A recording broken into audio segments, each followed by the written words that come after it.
I hate using this word loosely, but it does seem like the United States, ruling classes, and the deep state, and whatever else you want to call the machine in Washington, I really get the strong impression it is actually starting to adopt an overtly fascist tendency.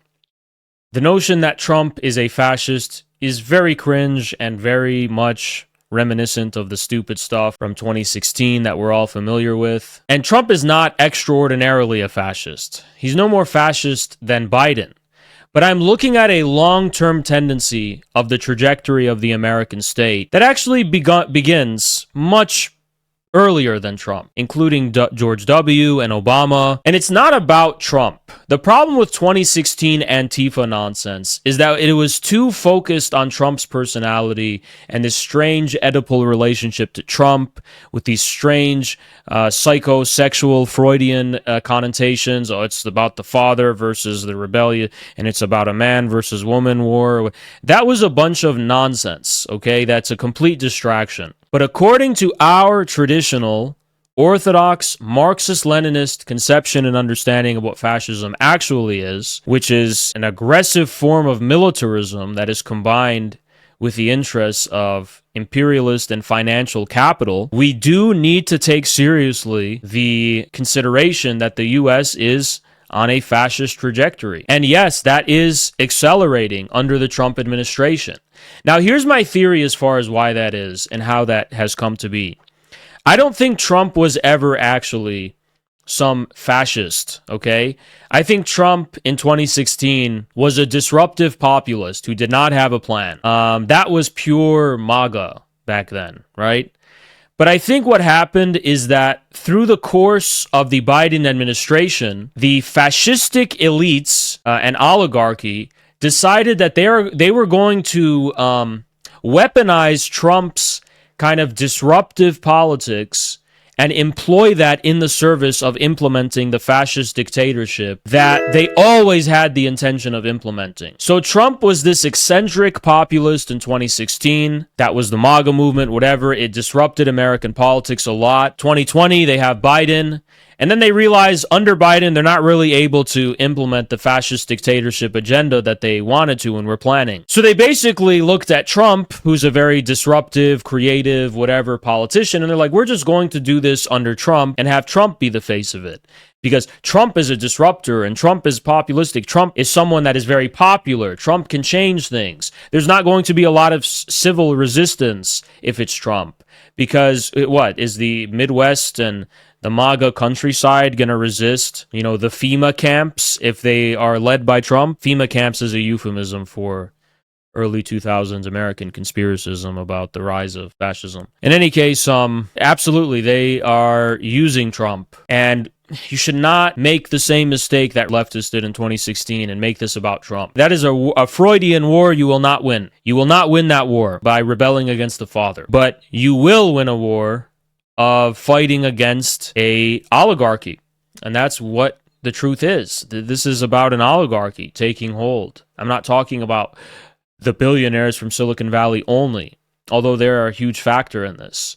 If you look at America's economic hegemony, its major business leaders and corporations, they are all kind of kissing the ring right now, and they're unifying under this new hegemony. The good news is that the old liberal hegemony is dead, and we don't really need to bother with it anymore. The pink hair Hitlerism is kind of dead.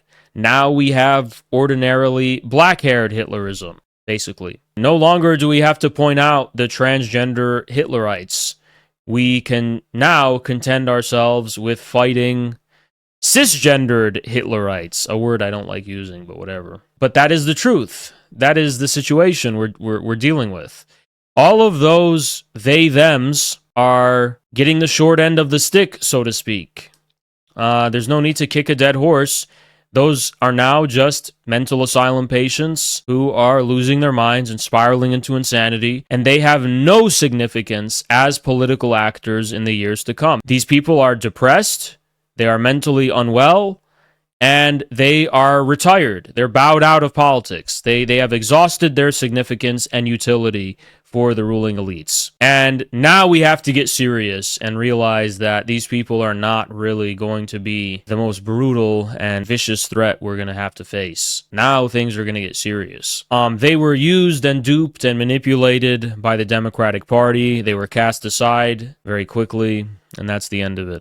I need people to also understand that anyone calling themselves a communist who at this point is openly against our party, the American Communist Party, those are just mentally ill people. They are no different than furries. They are no different than other strange and bizarre LARPers who don't understand the time period in which we're living, but they are not serious communists.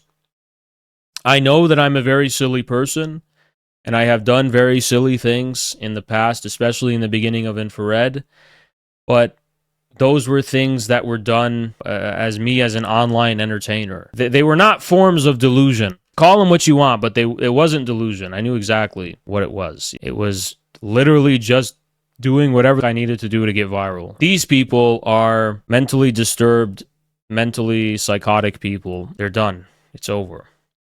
But instead of focusing on them, and this is in spirit with what I've been doing, by the way, instead of tearing those people down, which they don't need to be torn down, they're already down, we should build up a new, positive, serious, and modernized comprehension of Marxism-Leninism in the 21st century, and just raise our red flag on the highest hill, and don't worry about these strange other people. And we need to seize hegemony, and that's the point. We need to seize communist hegemony, so to speak. That's the point. It's very simple. The incoming administration is not going to be scary. I want everyone to understand there's a steady line going up in the direction of fascist dictatorship. Under Biden, it was going in the same direction. Under Trump, it will continue to go in the same direction. It is being justified differently, it is being expressed and displayed differently, but it is the same line, because the agenda of the deep state is in decades, and they know what they're doing, and it's not an accident, and they're not improvising, and it's an agenda that is being fulfilled by so many different means and by so many different kinds of actors. Actors, in this case, both in the sense of performance actors and actors in the sense of network theory, agents. Sense of agency. But in any case, yes, we are now under a Trump administration, and we have significant challenges ahead. But we absolutely cannot make the same mistakes as leftists after 2016. That much is certain. We are not here to sensationalize. We are not here to abuse the word fascism, because there's two kinds of anti-fascism, so to speak. The Antifa post-2016 was an infantile, kind of incredibly psychological thing that was a psychosexual nonsense type of Antifa. The psychosexual Antifa, so to speak, which is influenced by Frankfurt School and other kind of groups, was very much a way of for people to have a subjectivistic comprehension of fascism that was based on being mean and hurting my feelings and doing this and doing that.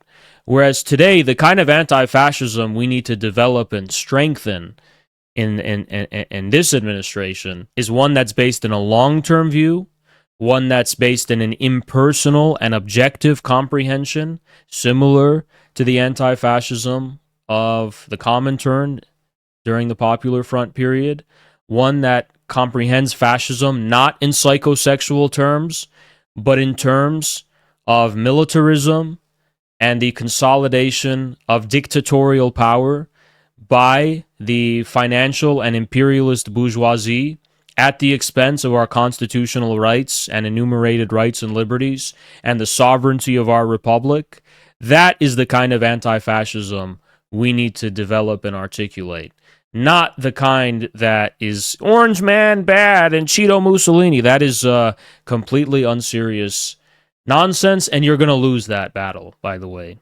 Nothing was a better gift to the right than how leftists were acting after 2016. It was spelled out in the heavens and in the stars. Also, we have to have an anti-fascism that is based in the labor movement. And real anti-fascism has nothing to do with trying to censor and whatever. It's just about defending the sovereignty of the American people and our rights, our constitutionally enumerated rights, and it's also about opposing militarism and imperialist ambitions. That is the meaning, concretely, of anti-fascism. I am a Michael Hudson Marxist, so I have I don't just say, oh, the capitalist mode of production, there are no kind of meta-historical realities.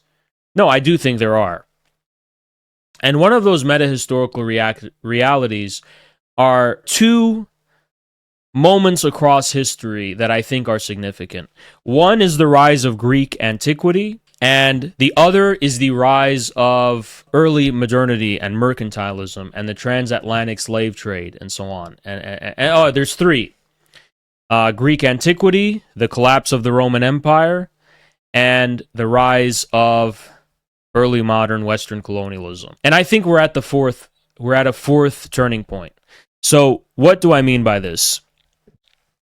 It's very simple. How this happens, we can talk about. I have my fisherman theory that you guys may be familiar with for my upcoming book. But in any case, when fishermen or pirates discover debt or usury or interest, if you don't know what the fisherman theory is based on a investigation I did where I discovered these strange coincidences about how Pacific Northwest tribes in the Americas, as well as I think they're called the Calusa people in Florida, as well as the Greeks, and various other examples I found, where for some reason coastal, primarily fish-based peoples discover a very brutal form of slavery and usury combined, right? I have more thoughts on that, and I have more discoveries on that front, but I'm not going to talk about them. Also, yes, the Vikings in Britain and so on and so on. But whereas Telluric peoples kind of have a more the Michael Hudson cyclical and dynastic cycle of debt forgiveness, where they're reining in on usurious oligarchs, and therefore institutions of slavery don't become as strong. But in any case, okay, we will shelve that, okay? But this is stuff for my research and whatever. But assuming that background, the rise of a usurious oligarchy led to these insurmountable debts and debt obligations, which created a circumstance of de facto slavery, where people had to start pledging their lands, their children, their own labor as collateral when faced with insurmountable debts. Now, I think that's where we are right now, a state of de facto slavery for many American citizens. But that was a background of early antiquity. Then with the rise of Solon, we had the debt forgiveness from Solon, right? Solon reforms. The debts were wiped, land was redistributed and restored, and that kind of seemed like similar to the pattern of Bronze Age palatial civil economies and civilizations, where that was a cyclical thing, and it accompanied the rise of new dynasties and new concentrations of power. But when debt is canceled, it doesn't automatically mean that slavery is gone. In fact, one of the ways that debt can be canceled is by turning debtor obligations into formal institutions of slavery. Slaves are not debtors. A slave, in terms of the balance sheet, has no debts.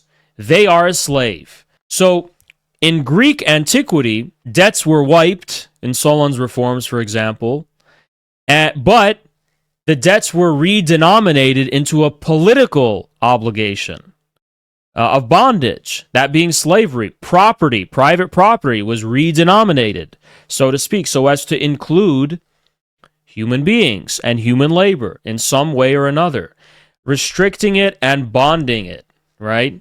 Creating relationships of domination and servitude, and literally slavery. And the Greeks did this and they created these slave-based mode of production, which they utilized to plunder the, well, so to speak, the Persian Empire, right? Alexander the Great and the Greeks are credited for a great deal, but they were plunderers. They basically embarked upon militaristic aggression in order to, as their principal means of accumulation. Because once they turned these debtor-creditor relations into formal obligation, foreigners, and I need to clarify something. One of the ways in which the basis of the slave economies was piracy and warfare, right?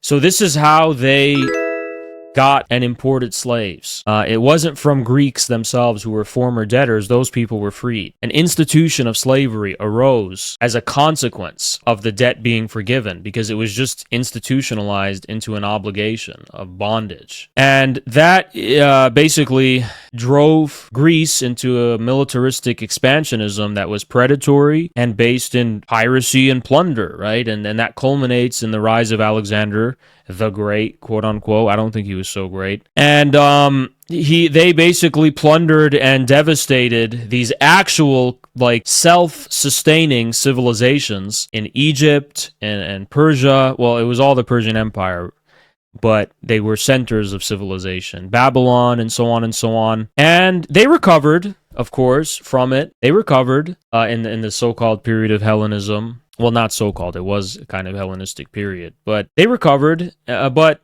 nonetheless, that severely set them back, in my view. It set them back. Okay, so another example of this is the collapse of the Roman Empire, which collapsed, and basically one of the huge factors behind that collapse was the insurmountability of debts. The Eastern Roman Empire and the Western Roman Empire dealt with that in different ways. But in both cases, the clearing of debt was dealt with in different ways. In the Eastern Roman Empire, freehold labor became the foundation of the economy, rather than slavery or servitude. Freehold, so people that had land and could live off land, and it was theirs, and, well, it was all actually the emperor's land. There was no private property, so to speak. But, you know, they were free. They were free men who lived off the land. Or they were at least as free as anyone else was, right? In the Western Roman Empire, usurious oligarchs took power, and they propped up various different warlords to act as their hired thugs. Even, I don't want to be blasphemous, but there was a period in which the popes were during the pornocracy, right? The popes were directly chosen by creditors. And during this period, we saw another institution of bondage and domination arise, which was another way of formalizing debtor obligations, which was serfdom. So that just formalized it. Fast forward, you know, the Renaissance, the early modern period, the same story repeats. The same cycle, so to speak, repeats. What's the militaristic expansionism and plundering in the case of the rise of serfdom and the feudalism? It was the Crusades. So Alexander the Great's conquest, the Crusades, kind of dealing with similar threads here, right? Then the early modern period, it's the same story, right? The insurmountability of debts turn into obligations of bondage. We have the rise of a new institution. Now, not chattel slavery, but wage slavery, right? That wage slavery was a consequence of the insurmountability of debts for freehold peasants in Europe who had to have their lands pledged as collateral, and that gave rise to the proletarian class as we know it. The possibility that we're entering a fourth playing out of this is very real. I want you guys to imagine a scenario. What if one of the ways the debt crisis is solved, quote unquote solved, is, let's say you're in debt and you're an American citizen. What if Doge or Trump, Elon Musk and Peter Thiel and Mark Andreessen and these in Silicon Valley, what if they're like, okay, here's your new deal, Americans. All your debts will be forgiven, but you have to trade in your first citizenship. They're going to have different tiers of citizenship. So you're a first citizen. You're allowed to vote. You have all these liberties and rights. You're going to be kind of a secondary citizen, just like an H-1B visa. And in return for all your debts being wiped, and in exchange for economic relief and support, you just have to trade your political rights. You just have to trade your citizenship, so to speak. I think that because human beings are human beings for whom survival, immediate survival, is the primary concern, I think that's going to be a very popular thing. Not popular in terms of people like it, But in terms of, I think faced with that choice, people will trade in their liberties and their rights for immediate relief, which they need desperately. And we're going to see American citizens be degraded into like H-1B visa people, right? But they're going to get economic relief and they're going to have all their debts cleared. And that is something like that I think we're going to see. Definitely. I absolutely think part of the reconstitution of the United States of America and these in Silicon Valley, look, from what I know, these people in Silicon Valley, you know, it's not just Curtis Yarvin. They have this view that human beings are not equal, fundamentally. And they really believe in this IQ stuff. And it's not just racial. A lot of people, you know, the problem with stupid pretend anti-fascists is they didn't understand the unique kind of fascistic thing that's rising. They just assumed it was all racial. It's not a racial thing primarily, or at least in their vision, it's not. They don't care about white nationalism. The Silicon Valley elites are not white nationalists. They have this kind of technocratic view that human beings are not equal, and it's based in this idea of that human beings are like computers, and some people have good chips, and some people have bad CPUs, right? Just like graphics cards or whatever. And for them, the biggest problem is political equality. They said, why should there be political equality? Elite human capital should be able to be entitled to more rights than the trash, bio-trash. So they have this kind of caste system, and they are directly influenced by some type of Hinduism, literally. That's why we're seeing such a prominence of that, by the way, in the coming administration, because they just think that, you know, we need to kind of have a feudal caste system type of thing. And don't underestimate it, because it can be combined with, for them, for technocracy, and they want to like make it a technology thing. Like, oh yeah, you're going to have, you know, you're going to be biometrically scanned, and you're going to have an IQ test, AI detector, and that's going to determine your political rights and whatever. And they are totally all in on doing this.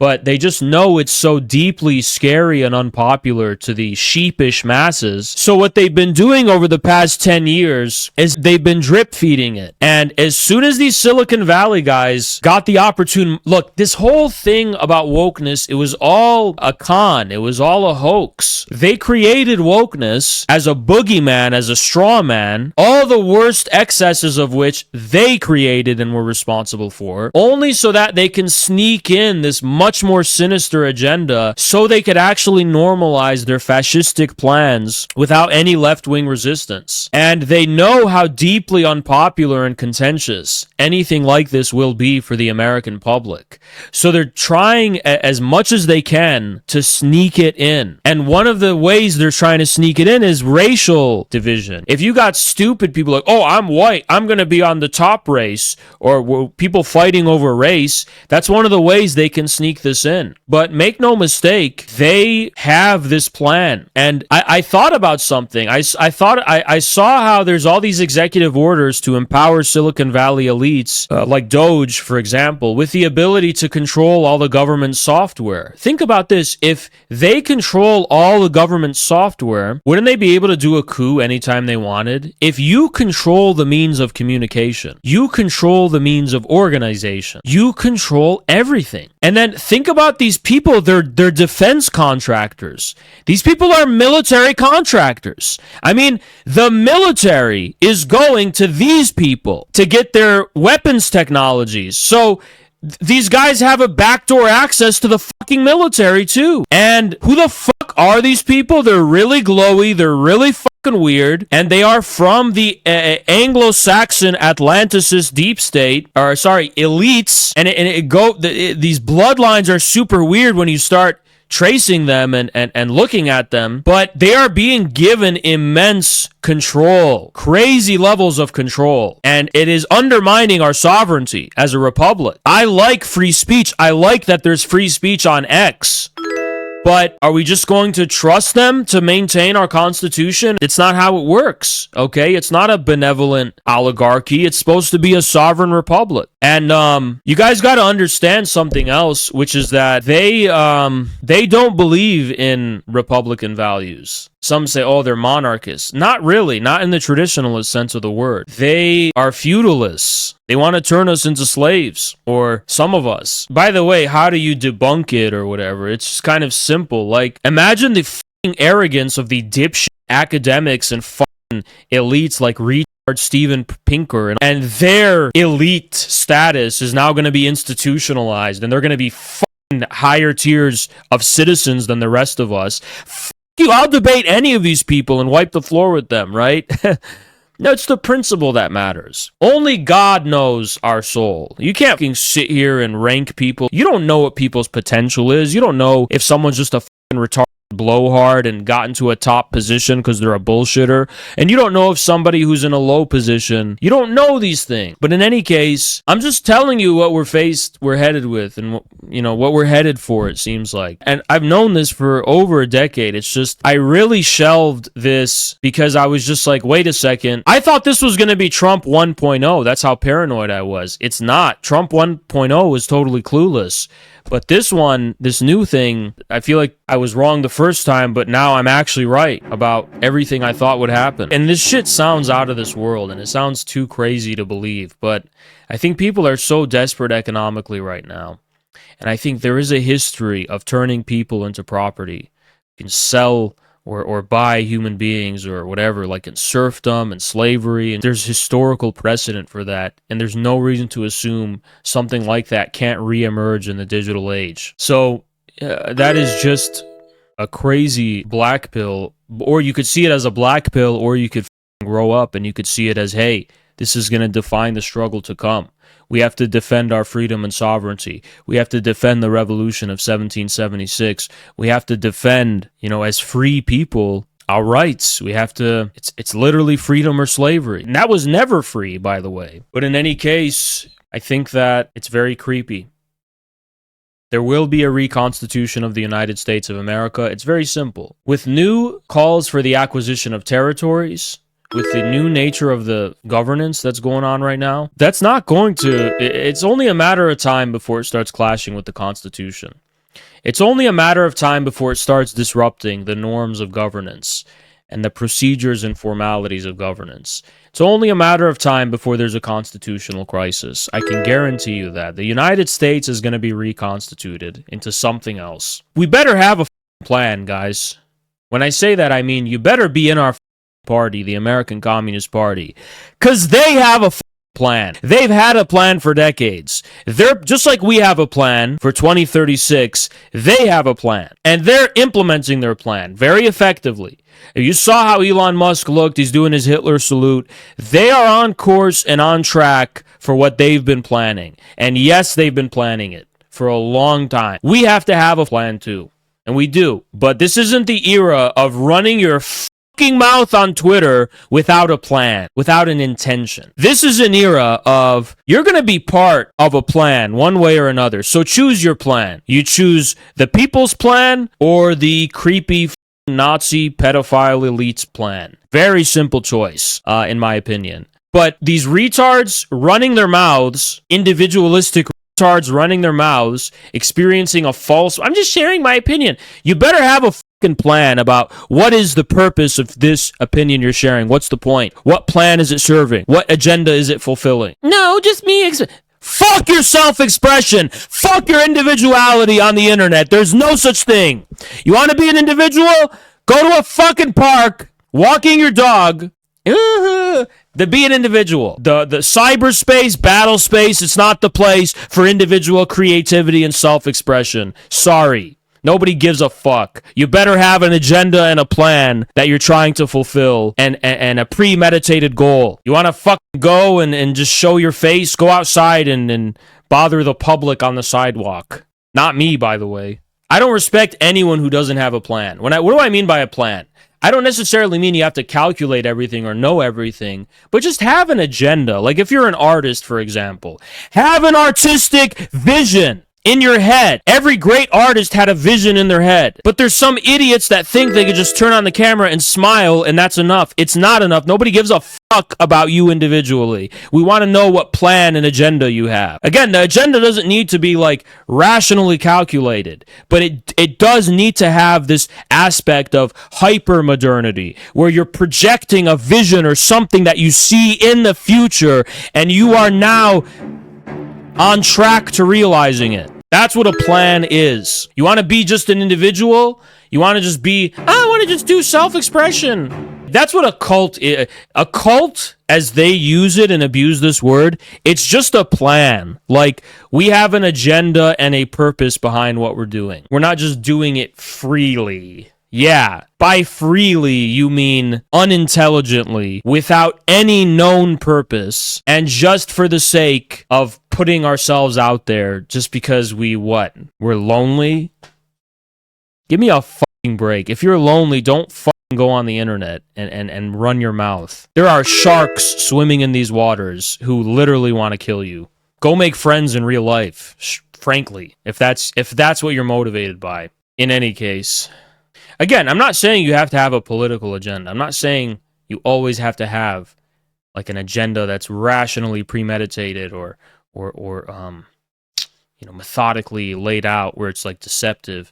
I'm just saying, like, have a fucking vision and an idea of like, okay, this is the goal. It's bigger than me here right now. It's in the future. You know, every great artist had that. Even if you're an artist, they have a plan. But the era of classical modernity was literally when retards with top hats and monocles were just strolling the streets. I am here to express my individual opinion.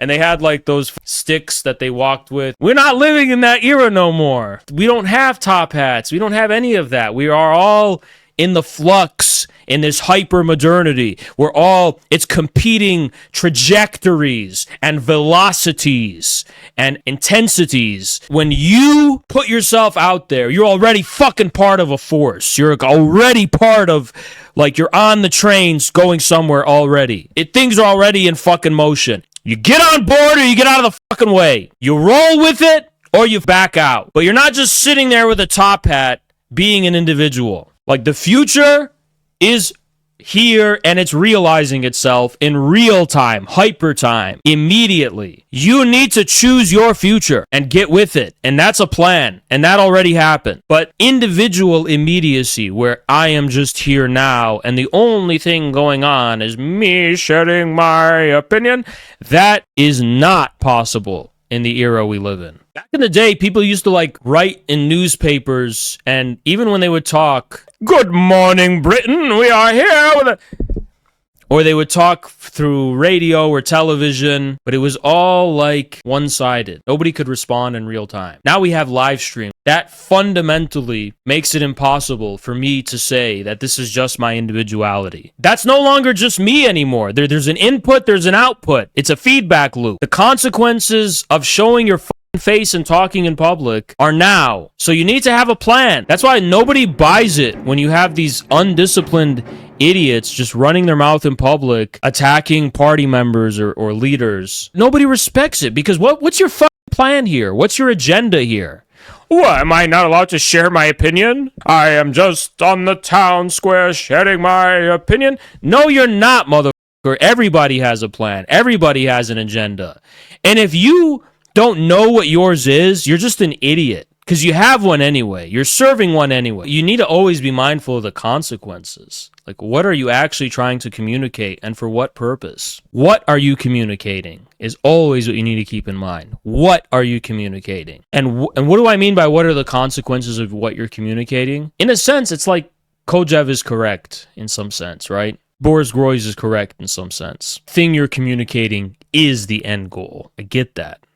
I'm not a vulgarian who thinks language is a tool to realize the the vulgar pleasures of our sensibilities. That's disgusting and perverted. That amounts to the idea that we are just motivated by sensuous input, and we're just using language for, like, I want Doritos, so I'm just going to talk to people so I can have a chip bag of Doritos and feel the sensation of how tasty Doritos are. No, I think, just like Stalin thought, the meaningfulness of language and communication is the kingdom of ends. I understand that. Just like Boris Groy said in the Communist Postscript. But be mindful of the extent of what you're communicating. Like, you're not just communicating something in isolation.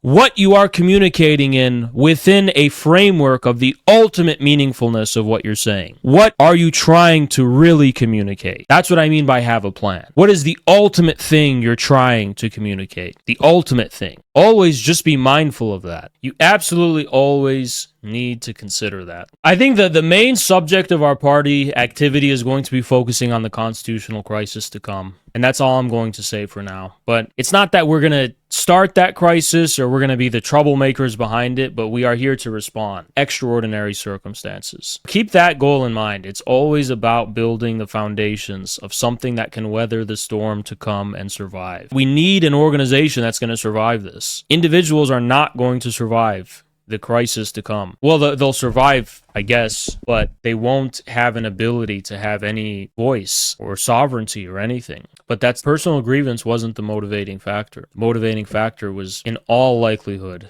outside. It's just like Dan Cohen said, it's classic COINTELPRO shit. Crazy to see it in real time. We are primarily concerned about Panama and Mexico, especially Mexico, frankly. They are planning, I think, military intervention into Mexico under the pretext of fighting the cartels, and we are deeply, deeply concerned about that. My view, more or less, on the question of annexations is that the violation of people's sovereignty is a violation of our sovereignty. The same mechanisms that are used to stamp on the sovereignty of others corrodes and undermines our sovereignty. So the fundamental question for me is sovereignty. It's not, that is front and center. What are the consequences for sovereignty? Because what it seems like will happen with annexations is that extra legal, extra sovereign forms of power will arise that are not accountable to us, the American people. If we, the American people, and the people of Canada are to become one people, we need to have a shared sovereignty.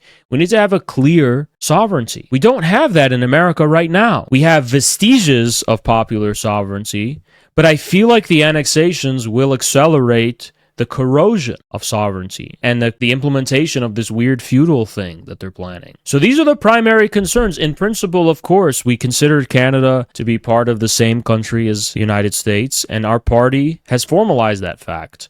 But that doesn't mean we're giving a blank check and endorsing annexation under every possible circumstance. That is far from the case. So no one should make the assumption that we are just going to automatically support Canadian annexation, no matter what the conditions and circumstances are, because that's not true. We take seriously the question of sovereignty because, we are part of the Marxist-Leninist tradition. We understand the importance of the democratic, I know it's a cringe word, but the democratic revolution, the democratic struggle. That is a fundamental premise and foundation of proletarian class struggle. I think the infrared deep state position on AMLO and Morena is very positive. We think that Mexico should build and deepen its independent state tradition and resist by any means encroachment by the U.S. government and military. Mexico should firmly stand strong in defending its sovereignty and independence. Why is that important, by the way? It's the same reason. Should we be concerned about intervention into Canada? Not necessarily, but neither the opposite position. We need to have a clearer idea of what that looks like and under what circumstances and so on and so on. And the geopolitics of it are paramount. I will give you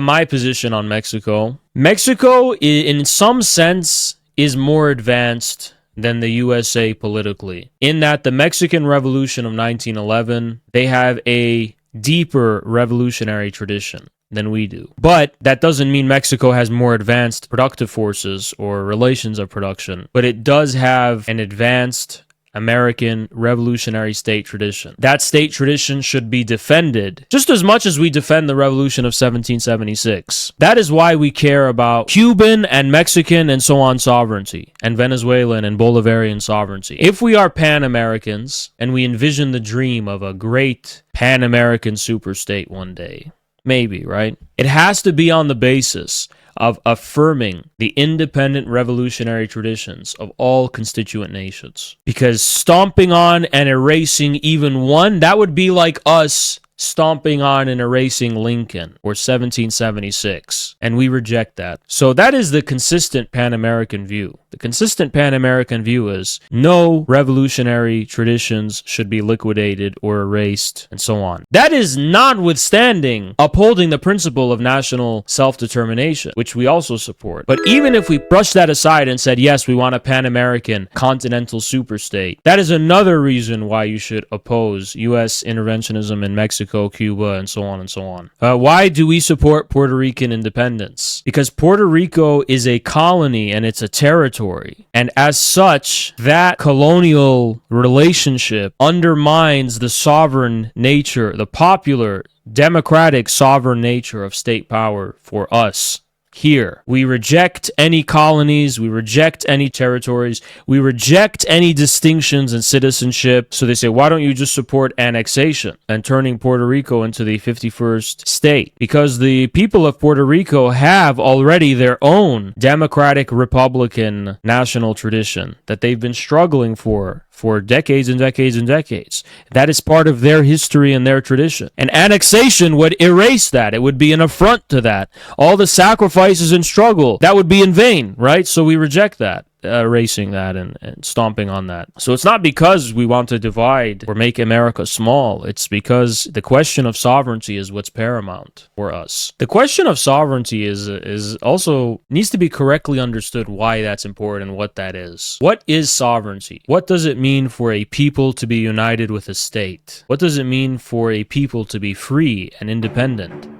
And a state to be independent and free. And in the bourgeois conception, this is just about will. In the bourgeois view, it's always a question of will and voluntarism. We choose to enter into association ex nihilo, right? But the materialist view regards will not as an exceptional thing, but as a determination. So if you comprehend the will as a determination already, like my life, my mode of production, my way of life, for example, these are examples of determinations, then also the question of sovereignty is different because the state reflects, for example, the interests of specific classes that already exist, not the will of individuals deciding that this is what they want from scratch, but the state is a reflection of what they are already. So it's a determination. So this is, for example, the more materialist and Marxist comprehension of sovereignty. That's why we should re-examine the Marxist-Leninist view about the democratic struggle. I'm not saying cast it aside or revise it. I'm saying we need to properly examine it. I'll give you an example. Take Russia. In Russia's case, liberal democracy, as in George Soros's open society, is a step backward from Putin's authoritarian, illiberal democratic system. Why is Russia sovereign? Well, because the interests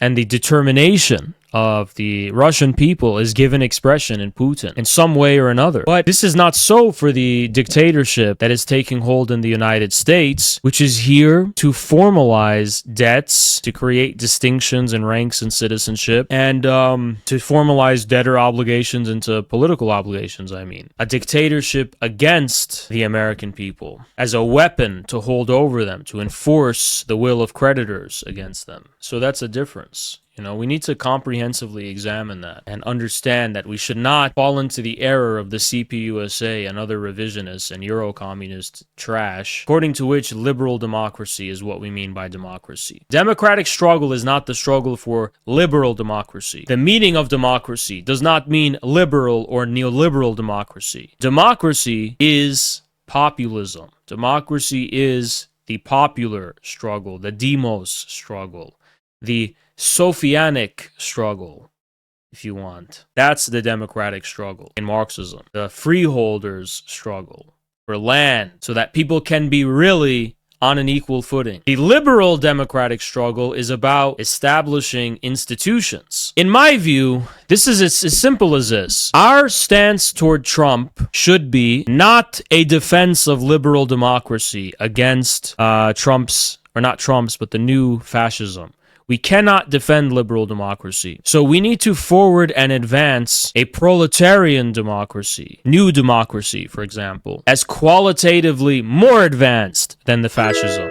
See, if there's anything you could critique the Popular Front strategy for in the 1930s, which was not universally a success, especially wasn't in Europe, France. It was a total failure in France. And it also failed in Spain. It's because there was this notion that we just need to defend the existing bourgeois institutions from fascism. And that view, that failed. But in China, it didn't fail. Why did it not fail in China? Because China didn't have any bourgeois democratic institutions to defend. So China was able to skip that and just have a new democracy, a proletarian conception of democracy that it could forward in contradistinction to the KMT's fascism, for example, right? Or the Japanese imperialists. So that's why in China, the Popular Front strategy alone really was successful. Because in Europe, they were defending this decrepit, historically outmoded historical form, which was bourgeois democracy, liberal democracy.